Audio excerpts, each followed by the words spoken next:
Hello everyone, welcome to CM physics. आज के lecture में हम लोग डिस्कस करने वाले हैं ओम्स लॉ एंड उसके रिलेटेड कुछ क्वेश्चंस। राइट, बेसिक है, कंसेप्ट अच्छे से याद रखो क्या क्या करने वाले हैं हम लोग। ज़्यादा इसके ऊपर डायरेक्टली न्यूमेरिकल नहीं आते हैं, डायरेक्टली इसके ऊपर क्वेश्चन, बट इसका यूज लगभग हर चैप्टर में, जितने भी इलेक्ट्रोडायनेमिक्स के चैप्टर है ना, उसके अंदर किया जाता है।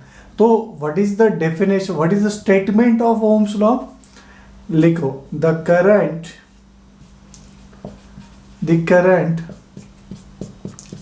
flowing through a conductor the current flowing through a conductor is directly proportional to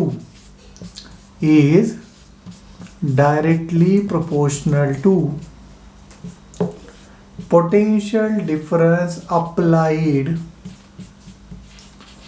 across the conductor. तो क्या है, देखो इसका स्टेटमेंट ओम्स लॉ का। हालांकि लास्ट लेक्चर में ही हम लोगों ने ओम्स लॉ पढ़ा है। क्या है? The current flowing through a conductor is directly proportional to the potential difference applied across the conductor. तो हम लोग लिख सकते हैं current I is directly proportional to क्या है? पोटेंशियल डिफरेंस है, मतलब delta V is directly proportional to क्या आएगा? करंट आएगा। तो delta V is equal to constant into current है, एंड ये जो कांस्टेंट है उसे कहा जाता है resistance. Resistance is a proportionality constant. तो डेल्टा V का वैल्यू क्या है? I इंटू R है। तो यहाँ पे लिख देता हूँ मैं, ये जो आपका R आता है, देखो R क्या है? Delta V divided by I है। अच्छे से याद रखना, ये जो R है ना, एक्चुअल में ये प्रोपोर्शनलिटी कांस्टेंट है। R क्या है? प्रोपोर्शनलिटी कांस्टेंट है, जो कि ना डेल्टा V के ऊपर डिपेंड है ना करंट के ऊपर डिपेंड है। R is independent of delta V and I। R को ही कहा जाता है रेजिस्टेंस। क्या कहा जाता है? रेजिस्टेंस, जिसका ऐसा यूनिट क्या है? ओम है। राइट, R किसके ऊपर डिपेंड करता है? ये लास्ट लेक्चर में हम लोग ने पढ़ा था कि R 3-4 फैक्टर के ऊपर डिपेंड करता है। R इज इक्वल टू क्या होता है? रो L डिवाइडेड बाय A। रो मतलब रेजिस्टिविटी, L मतलब लेंथ, A मतलब एरिया। तो लेंथ पे, एरिया पे, टेम्परेचर पे, मटेरियल के ऊपर क्या डिपेंड करता है? R डिपेंड करता है, जिसका ऐसा यूनिट क्या है? ओम है। और वोल्ट पर एम्पियर भी तुम लोग लिख सकते हो। राइट, तो ये है आपका ओम्स लॉ का स्टेटमेंट एंड उसका फॉर्मूला। बस इतना ही फॉर्मूला है। The current flowing through a conductor is directly proportional to the potential difference applied across the conductor. अगर इसको हम लोग डायग्राम के फॉर्म में रिप्रेजेंट करें, तो मान लो आपके पास एक रजिस्टर है, ये वाला है, this is the symbol of register. इसका वैल्यू कितना है? R।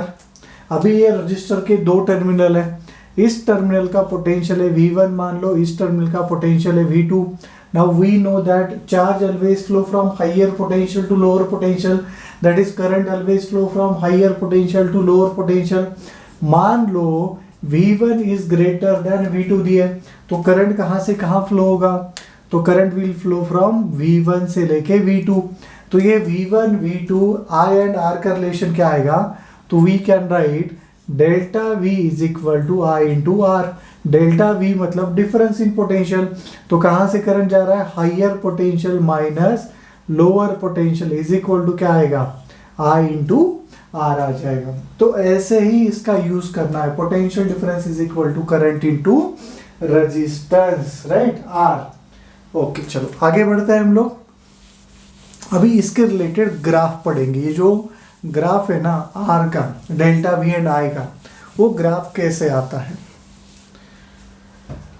तो मान लो ये आपको ऐसा ग्राफ दिया है एग्जाम में, ये मे बी ये वाला ग्राफ गिवन हो सकता है, डेल्टा V वर्सेस I, नहीं तो ऐसा भी गिवन हो सकता है। कंसेप्ट याद रखना है, आंसर आपको ऑटोमेटिकली मिल जाएगा। एक तो delta V versus I given होगा, या I versus delta V given होगा। तो इस केस में क्या है, देखो, अगर मान लो आपको ऐसा ग्राफ दिया है या ये ऐसा ग्राफ दिया, आपसे बोला जाता है करंट एंड वोल्टेज का ग्राफ है ना, तो आपसे रेजिस्टेंस पूछा जाता है, बोलो रेजिस्टेंस कितना आएगा। तो यहाँ पे देखो, we know that slope of a graph, slope of a curve क्या आता है, delta Y by delta X. तो यहाँ पे y मतलब कौन है, करंट, यहाँ पे y मतलब कौन है, डेल्टा v है। अच्छा, ये करंट अपॉन वोल्टेज क्या होता है, करंट अपॉन वोल्टेज मतलब रेजिस्टेंस का उल्टा होता है। तो we can write resistance is equal to क्या आएगा, 1 अपॉन स्लोप आएगा। अगर आपको ये वाला ग्राफ दिया है वोल्टेज एंड करंट, तो क्या होगा, resistance is inversely proportional to slope होगा। ऐसे ग्राफ में जिसका स्लोप ज्यादा उसका रेजिस्टेंस कम। ये वाला ग्राफ दिया है मान लो, तो इस ग्राफ का स्लोप कितना आएगा बच्चों, तो होगा voltage upon current. Voltage upon current मतलब रेजिस्टेंस, तो we can write resistance is equal to slope. Resistance is equal to क्या है, स्लोप, मतलब जिसका स्लोप ज्यादा उसका रेजिस्टेंस भी ज्यादा, राइट। ओके, अगेन इसमें भी और एक ऐसा क्वेश्चन पूछा जा सकता है आपको, एंगल वाला। आपसे बोला जाएगा ये जो कर्व है यहाँ पर थीटा एंगल बना रहा है, ये जो कर्व है यहाँ पर थीटा एंगल बना रहा है, तो बोलो फिर स्लोप क्या आएगा, इसका रेजिस्टेंस क्या आएगा।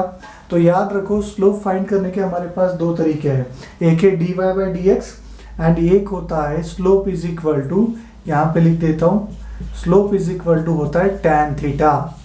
यहाँ पर भी स्लोप इज इक्वल टू क्या है, टैन थीटा। ये आपको यहाँ पर अच्छे से याद रखना है, राइट। तो slope is equal to tan theta, theta मान लो 30 डिग्री दिया, 45 दिया, 60 दिया, उसके हिसाब से डेटा पुट करना, आपको आंसर मिल जाएगा। तो ये है आपका ओम्स लॉ, उसके रिलेटेड ग्राफ। अभी आते हैं लिमिटेशन ऑफ ओम्स लॉ पे, कि ओम्स लॉ कहाँ कहाँ पर वैलिड है।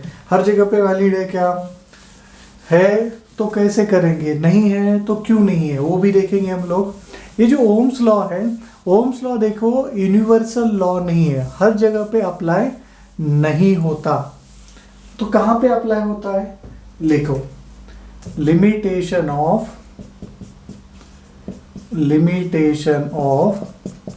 Ohm's law.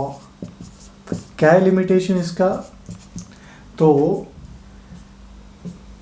याद रखो Ohm's law is applicable,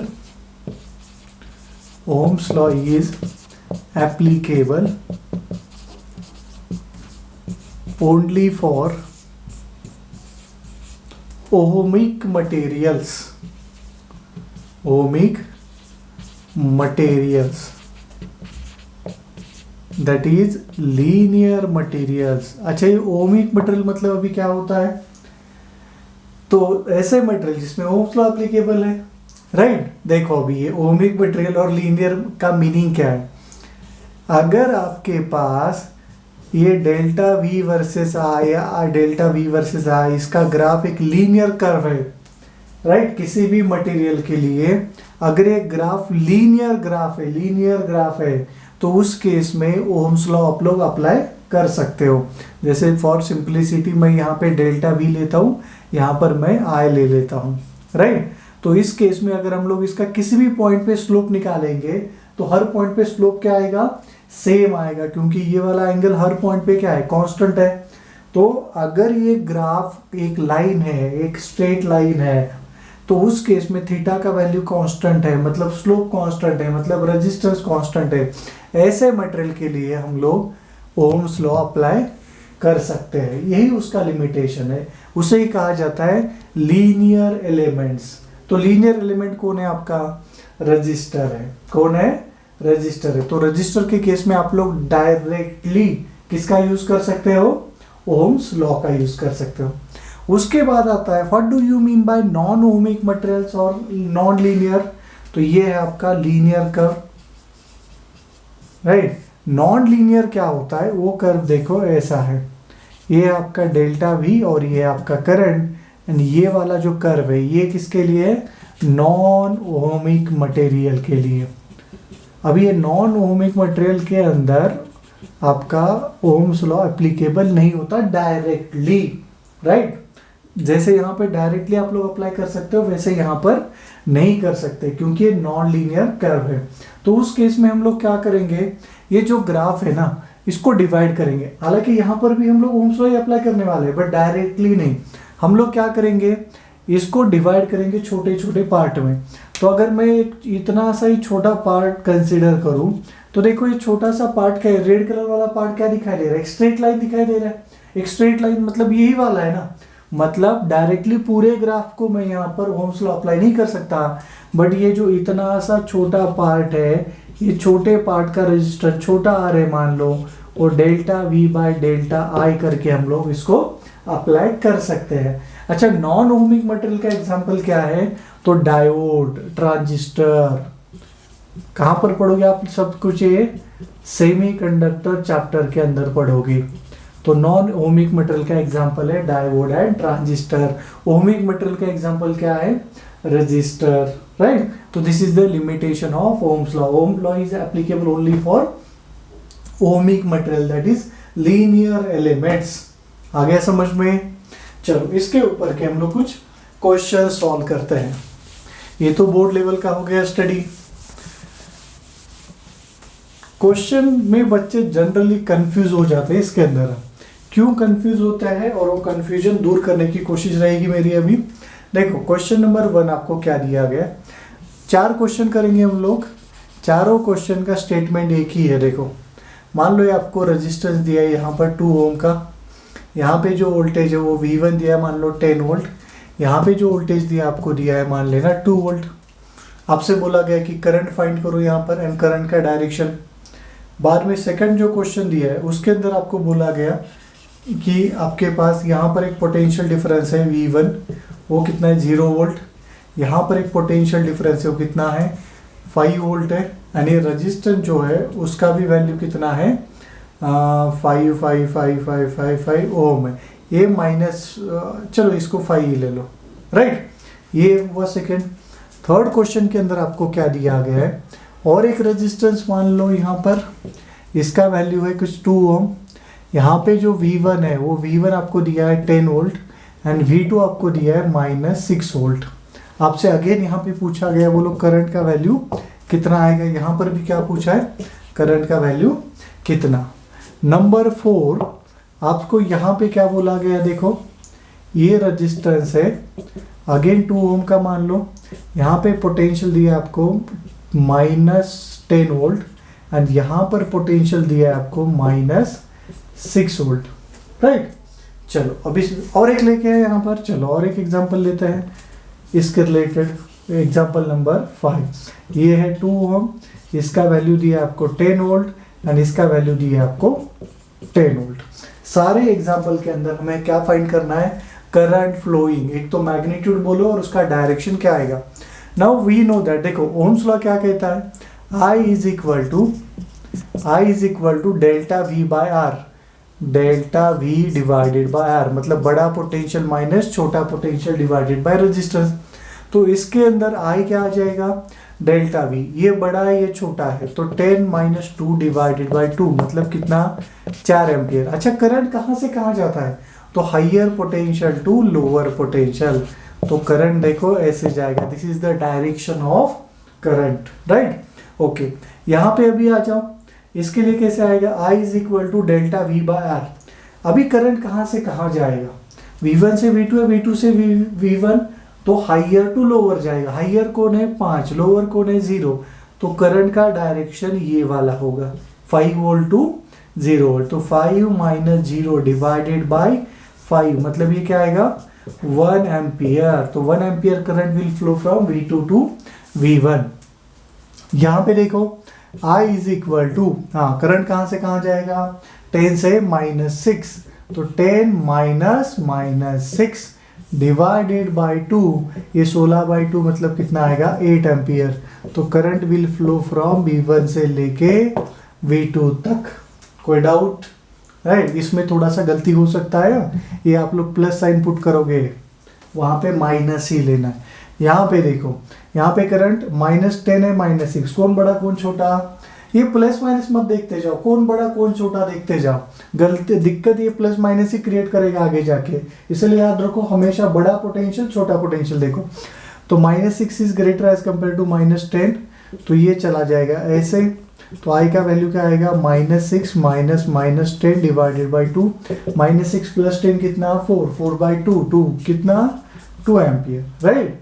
okay, अभी देखो V1 V2 दोनों का पोटेंशियल क्या दिया है, सेम दिया है, दोनों का पोटेंशियल सेम दिया है, मतलब पोटेंशियल डिफरेंस कितना आएगा, 10 माइनस 10/2 इज इक्वल टू 0। तो इसमें से करंट जाएगा क्या, V1 से V2 है, V2 से V1 नहीं जाएगा। तो जब दो पॉइंट के बीच का पोटेंशियल सेम रहता है तो करंट फ्लो होगा क्या, नहीं। तो current flowing through the 2 points having same potential will be 0। ये पॉइंट आपको काम में आएगा आगे जाके व्हीटस्टोन ब्रिज के अंदर, राइट। तो ये वाला हुआ जिसमें हम लोगों ने क्या फाइंड किया, सिर्फ करंट फाइंड किया। और एक दो क्वेश्चन करते हैं जिसके अंदर हम लोग फाइंड करेंगे पोटेंशियल डिफरेंस या पोटेंशियल फाइंड करेंगे। चलो नेक्स्ट क्वेश्चन नंबर 5 हो गया, अभी है 6 में देखो यहाँ पर एक रजिस्टर 2 ओम है, इसका पोटेंशियल है मान लेना कुछ तो 4 वोल्ट है। इसका पोटेंशियल आपको फाइंड करना है। अगर इसमें से करंट जा रहा है 1 एम्पियर, कितना जा रहा है करंट, 1 एम्पियर। चलो सॉल्व करते हैं। We know that I is equal to delta V by R। अभी करंट कहाँ से कहाँ जा रहा है, V1 से V2 जा रहा है, मतलब ऑब्वियस है कौन बड़ा होगा, V1। तो I आएगा, I कितना 1 is equal to delta V। Delta V क्या है, V1 minus V2 divided by 2। ये 2 इधर आएगा, बाद में इधर जाएगा और ये इधर आएगा, तो V2 is equal to 4 minus 2 will be 2 volt. तो यहाँ पे V2 का वैल्यू कितना आ गया, 2 वोल्ट आ गया। आगे समझ में, चलो आगे बढ़ते हैं क्वेश्चन नंबर 7 की तरफ। क्वेश्चन नंबर 7 क्या, देखो थोड़ा सा हट के क्वेश्चन करेंगे। यहाँ पर हम लोगों ने पोटेंशियल निकाला। अभी 2-3 रजिस्टर यहाँ पे दे दूं क्या मैं तुम्हें, हाँ। क्वेश्चन नंबर 7 के अंदर यहाँ पे एक रजिस्टर दिया है, यहाँ पर एक रजिस्टर दिया। आपको क्या बोला गया, देखो यहाँ का पोटेंशियल है V1, राइट, यहाँ का पोटेंशियल है V2। बाद में आपसे बोला गया यहाँ का पोटेंशियल है 10 वोल्ट। इसमें से करंट कितना जा रहा है, तो करंट जा रहा है 2 एम्पियर। इसका रेजिस्टेंस है 3 ओम, इसका रेजिस्टेंस है 2 ओम, राइट। आपसे क्या बोला गया है कि बोलो दोनों रजिस्टर में से करंट कितना जाएगा। एंड ये जो, अच्छा ये 10 वोल्ट की ज़रूरत भी नहीं है। एंड बोलो 3 ओम एंड 2 ओम के अक्रॉस पोटेंशियल डिफरेंस कितना। चलो देखते हैं। ये जो 3 ओम है उसमें से करंट किधर जा रहा है, देखो करंट लेफ्ट टू राइट जा रहा है, इधर जा रहा है। 2 ओम के लिए भी करंट ऐसे जा रहा है। एंड ऑलवेज रिमेंबर सीरीज में हमेशा करंट सेम रहता है। तो यहाँ पर भी करंट 2 एम्पियर होगा, यहाँ पर भी करंट क्या होगा, 2 एम्पियर होगा, राइट। तो अभी क्या है, यहाँ पर आपसे बोला गया कि पोटेंशियल डिफरेंस बोलो कितना। तो अभी थोड़ा सा साइन पे कॉन्सेंट्रेट करना है। यहाँ पर करंट कहाँ से कहाँ जाता है, higher potential to lower potential. तो 3 ओम पे फोकस करो, कहाँ से कहाँ करंट जा रहा है, लेफ्ट टू राइट। कहाँ से कहाँ जा रहा है, लेफ्ट टू राइट, मतलब यहाँ पे प्लस साइन आएगा, यहाँ पर माइनस साइन आएगा। एंड 2 ओम के लिए देखो करंट कहाँ से जा रहा है, लेफ्ट टू राइट, तो ये आएगा प्लस, ये वाला आएगा माइनस। अभी मिक्स मत कर देना, सर इसका माइनस है ये प्लस है, तो कौन सा साइन ले, प्लस या माइनस। इसको मिक्स मत करना, अगेन कंफ्यूजन बढ़ेगा। इंडिविजुअली सॉल्व करो। इसके लिए सिर्फ देखो इधर से इधर जा रहा है तो ये प्लस है ये माइनस है, इसके लिए देखो ये प्लस है ये माइनस है, सिर्फ इमेजिन करना है। तो यहाँ पे जो पोटेंशियल डिफरेंस आएगा दोनों के बीच वो क्या है, I इंटू आर। आई कितना है आपके पास 2, आर कितना है 3, तो ये आ जाएगा 6 वोल्ट। मतलब 3 ओम के अक्रॉस पोटेंशियल डिफरेंस कितना है, 6 वोल्ट है। अच्छा 2 ओम के अक्रॉस पोटेंशियल डिफरेंस कितना आएगा, I इंटू आर। आई कितना है 2, आर कितना है 2, 2 2 4 वोल्ट। आ गया समझ में। तो इसके अक्रॉस 6 वोल्ट आएगा, इसके अक्रॉस कितना आएगा 4 volt by using Ohm's law, right. तो ये कुछ बेसिक क्वेश्चंस थे ओम्स लॉ के। सारे क्वेश्चन का अच्छे से प्रैक्टिस करना, आगे जाके बहुत काम में आने वाला है। बेसिक लॉ है, हर जगह पे आप लोग ओम्स लॉ का यूज करने वाले हो, राइट। तो फिर बस कर दे आज के लिए, मिलेंगे नेक्स्ट लेक्चर में नए पॉइंट के साथ। Thank you everyone.